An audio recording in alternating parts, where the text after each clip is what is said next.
Assalamualaikum warahmatullahi wabarakatuh. Perkenalkan, nama saya Imelda Sambagini Santoso. Saya dari Prodi Administrasi Publik dengan NIM 241711031. Pada kesempatan hari ini saya akan menjelaskan tentang materi-materi dalam mata kuliah Azas-Azas Manajemen. Materi pertama yang akan saya sampaikan adalah materi dari pertemuan kedua Azas-Azas Manajemen. Materi tersebut adalah perkembangan generasi manajemen. Generasi manajemen dalam konteks organisasi menggambarkan perkembangan pendekatan manajerial dari waktu ke waktu.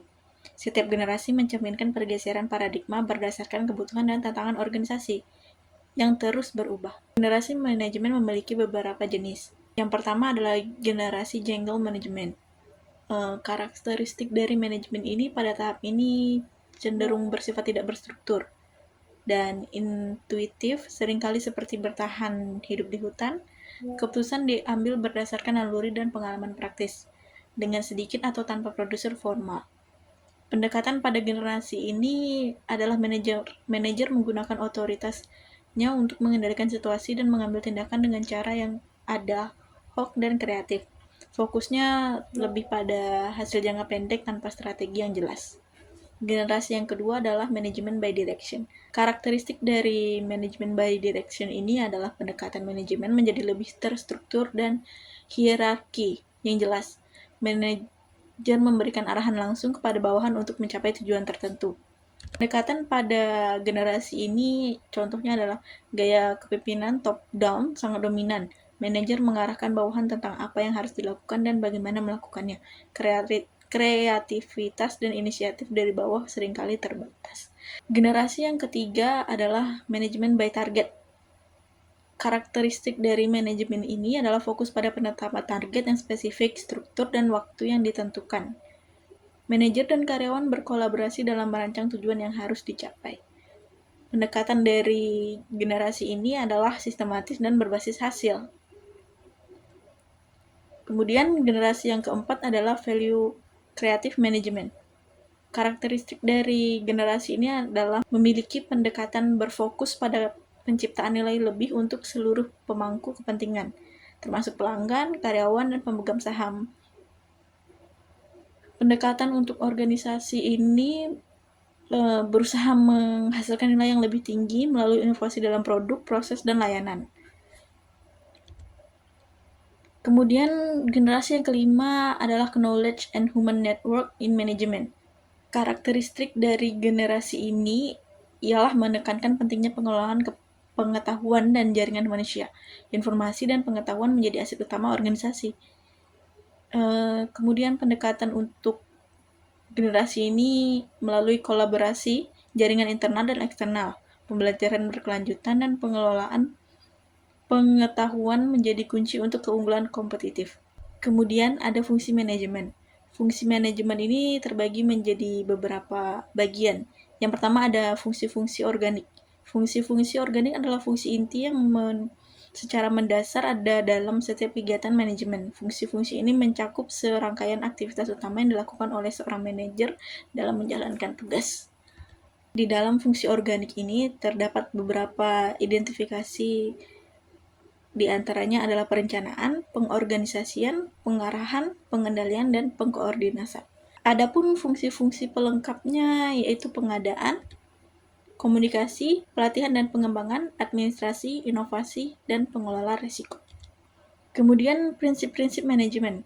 Prinsip-prinsip manajemen adalah pedoman dasar yang membantu para manajemen dalam mengelola organisasi secara efektif dan efisien. Prinsip-prinsip manajemen terbagi dalam beberapa bagian secara umum.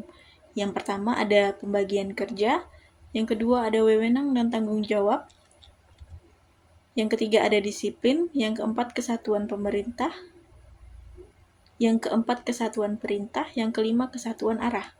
Keenam, mengutamakan kepentingan bersama di atas kepentingan individu, yang ketujuh penggajian yang adil, yang kedelapan sentralisasi, yang kesembilan jenjang hierarki, yang ke-10 tata tertib, yang ke-11 keadilan, yang ke-12 stabilitas tenure karyawan, yang ke-13 inisiatif, yang ke-14 semangat korps, yang ke-15 kepastian kestabilan dalam bekerja. Berikutnya adalah materi kedua dari pertemuan ketiga, materinya mengenai unsur-unsur manajemen. Di dalam unsur-unsur manajemen itu terbagi beberapa unsur ya. Yang pertama ada manusia, man.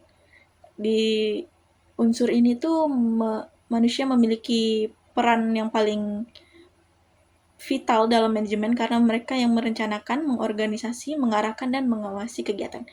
Fokusnya dari unsur manusia ini adalah pengelolaan sumber daya manusia yang mencakup rekrutmen, pelatihan, pengembangan keterampilan, motivasi, dan kepemimpinan sangat penting untuk keberhasilan organisasi. Yang kedua ada money atau uang. Peran uang dalam unsur ini adalah sumber daya finansial yang dibutuhkan untuk menjalankan operasi perusahaan. Tanpa manajemen keuangan yang baik, organisasi tidak akan mampu beroperasi dengan efisien. Fokus dari pengelolaan dana ini mencakup perencanaan anggaran, pengeluaran, investasi, dan pengendalian biaya untuk memastikan organisasi mencapai tujuan finansialnya. Kemudian yang ketiga ada mesin atau alat-alat. Peranan mesin dan teknologi yang digunakan dalam produksi atau pelayanan adalah elemen yang membantu meningkatkan efisiensi dan produktivitas. Fokus dari unsur ini adalah pengelolaan mesin mencakup pemilihan, pemeliharaan, dan pengembangan teknologi, serta peralatan yang mendukung operasional perusahaan. Yang keempat ada metode atau cara-cara kerja. Peran dari metode ini adalah produser sistem dan cara-cara yang digunakan untuk menyelesaikan pekerjaan. Metode yang baik akan meningkatkan efisiensi dan efektivitas kerja. Fokus dari metode atau cara-cara kerja ini adalah pengelolaannya secara berkelanjutan akan meningkatkan produktivitas dan kualitas hasil kerja. Yang kelima ada bahan-bahan atau perlengkapan.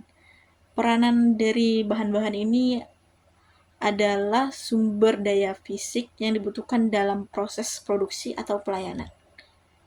Tanpa material yang tepat, kualitas produk atau layanan bisa menurun.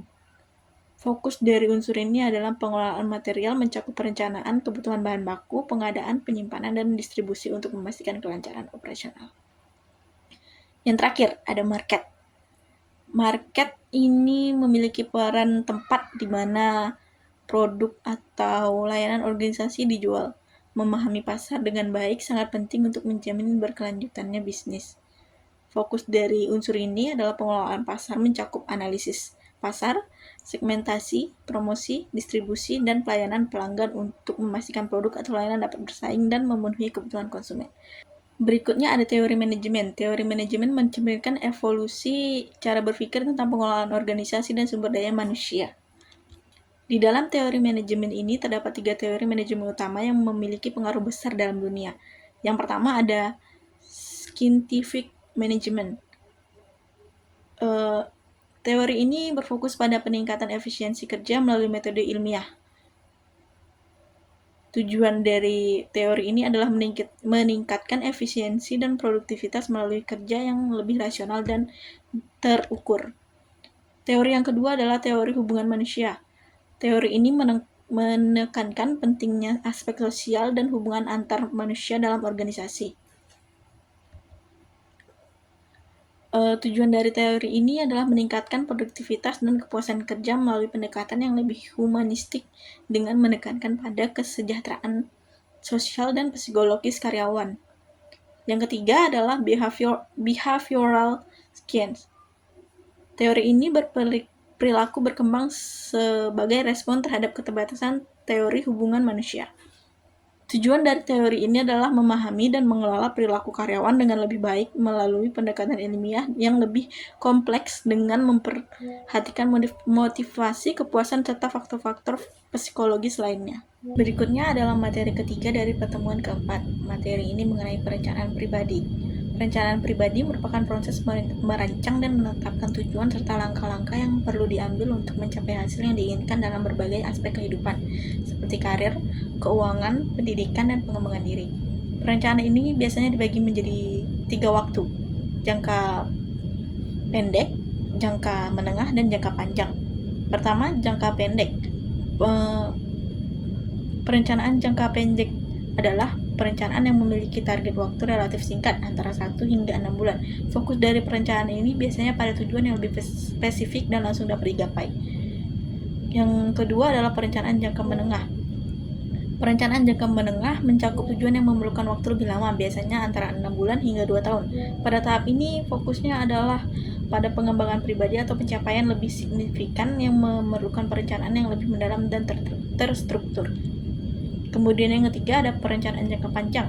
Perencanaan jangka panjang mencakup tujuan yang membutuhkan waktu lebih lama, biasanya antara 2 hingga 5 tahun. Perencanaan ini sering melibatkan perubahan besar dalam kehidupan pribadi atau profesional, seperti pergeseran karir, investasi besar, atau pengembangan diri dalam skala yang lebih luas. Kemudian adalah materi keempat dari pertemuan yang kelima. Materi ini mengenai membuat perencanaan yang efektif. Membuat perencanaan yang efektif adalah langkah-langkah penting dalam mencapai tujuan, baik itu di bidang pribadi, profesional, maupun organisasi. Nah, di sini ada langkah-langkah yang dapat kita ikuti untuk membuat perencanaan yang efektif. Yang pertama, kalian harus menentukan tujuan yang jelas dan spesifik. Yang kedua, analisis situasi dan kebutuhannya. Yang ketiga, buat rencana, langkah-langkah, dan lain-lain. Yang keempat, tetapkan batas waktu untuk setiap tugas. Yang kelima, gunakan sumber daya yang tersedia. Yang keenam, antisipasi risiko dan rencana cadangan. Yang ketujuh, monitor dan evaluasi kemajuan. Yang kedelapan, tetap fleksibel dan adaptif. Yang kesembilan, menjaga motivasi dan konsistensi. Yang kesepuluh, gunakan alat bantu perencanaan. Kemudian adalah materi kelima dari pertemuan keenam mengenai pengorganisasian atau organizing.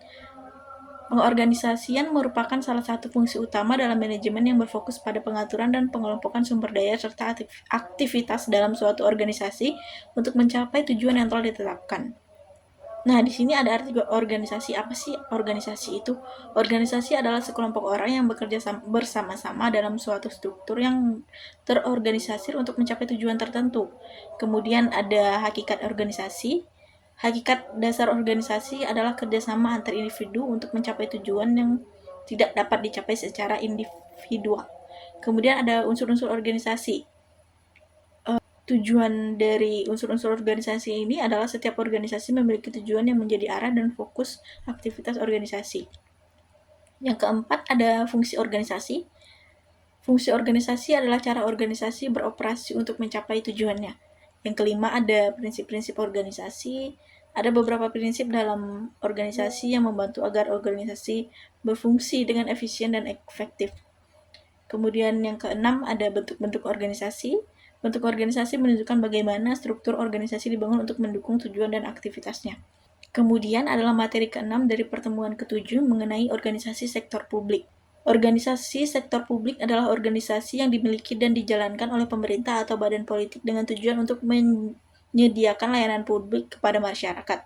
Organisasi ini beroperasi bukan untuk mencari keuntungan, melainkan untuk memenuhi kebutuhan masyarakat luas seperti kesehatan, pendidikan, transportasi umum, dan kesejahteraan sosial. Di dalam organisasi ini ada beberapa organisasi lainnya, yaitu ada organisasi nirlaba. Organisasi nirlaba adalah jenis organisasi yang beroperasi tanpa tujuan untuk mendapatkan keuntungan finansial. Segala pendapatan yang dihasilkan digunakan kembali untuk mendukung misi dan kegiatan organisasi, bukan untuk kepentingan pribadi, pemilik, atau pemegang saham. Yang kedua ada organisasi non-profit. Organisasi non-profit memiliki tujuan yang sama dengan organisasi nirlaba, yaitu beroperasi tanpa mencari keuntungan untuk dibagikan. Mereka berfokus pada misi sosial dan pelayanan kepada masyarakat tanpa ada pemilik yang mengambil keuntungan. Kemudian ada organisasi pemerintah. Organisasi pemerintah adalah badan atau instansi yang dibentuk oleh pemerintah untuk menjalankan fungsi administrasi dan pelayanan publik. Organisasi ini beroperasi untuk melaksanakan kebijakan negara dan memenuhi kebutuhan masyarakat. Kemudian ada jenis-jenis organisasi sektor publik. Yang pertama ada pemerintahan. Organisasi pemerintah adalah badan atau lembaga yang dibentuk oleh pemerintah untuk menjalankan fungsi administrasi dan pelayanan publik. Organisasi ini beroperasi di berbagai tingkatan pemerintah, baik itu nasional, daerah, maupun lokal. Yang kedua ada organisasi pemerintah.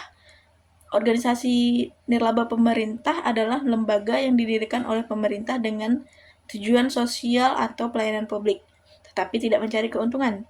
Organisasi ini beroperasi di bawah naungan pemerintah dan seringkali memiliki fokus pada isu-isu spesifik seperti kesehatan, pendidikan, dan kesejahteraan sosial.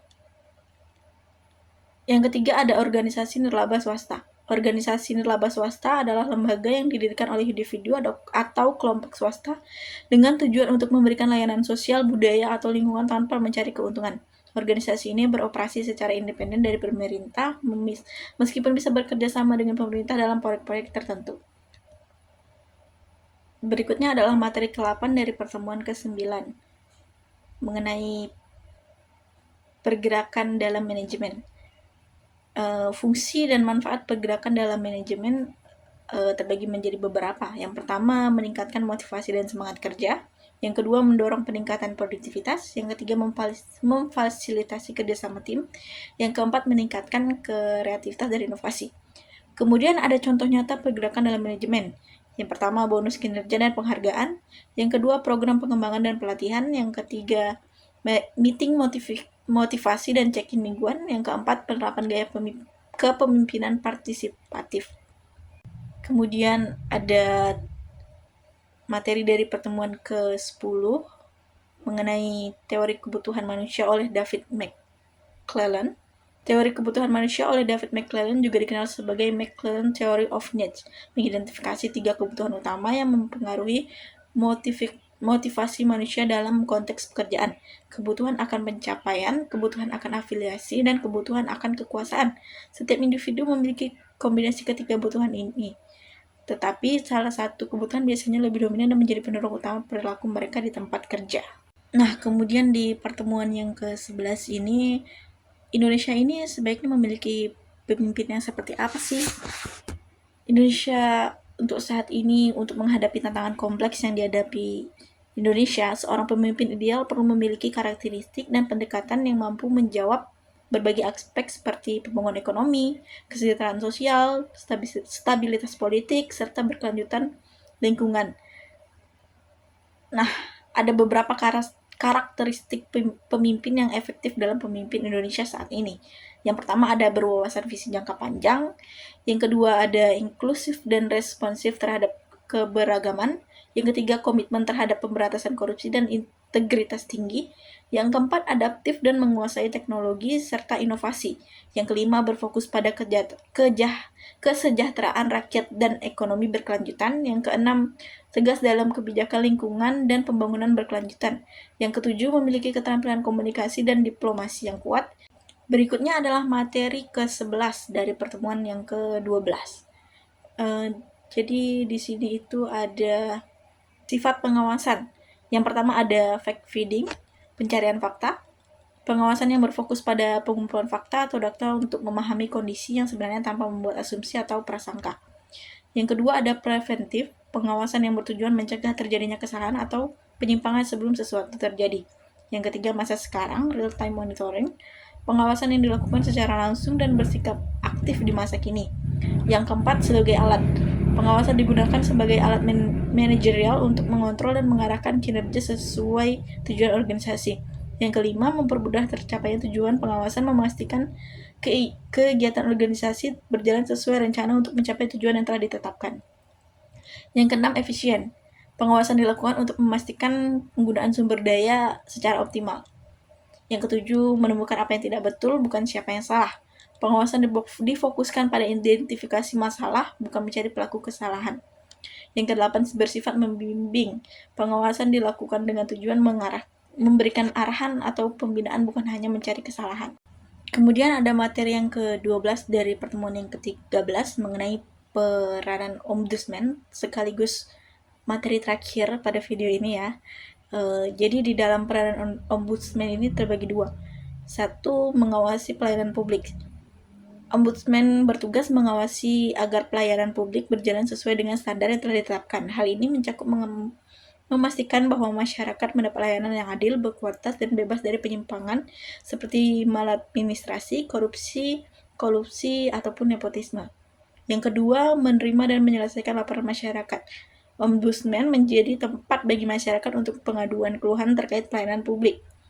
Lembaga ini memiliki wewenang untuk menindaklanjuti laporan tersebut, melakukan investigasi, dan merekomendasikan solusi. Cukup sekian presentasi dari saya, semoga dapat dipahami dan mengerti apa yang saya jelaskan. Cukup sekian saya ucapkan terima kasih. Wassalamualaikum warahmatullahi wabarakatuh.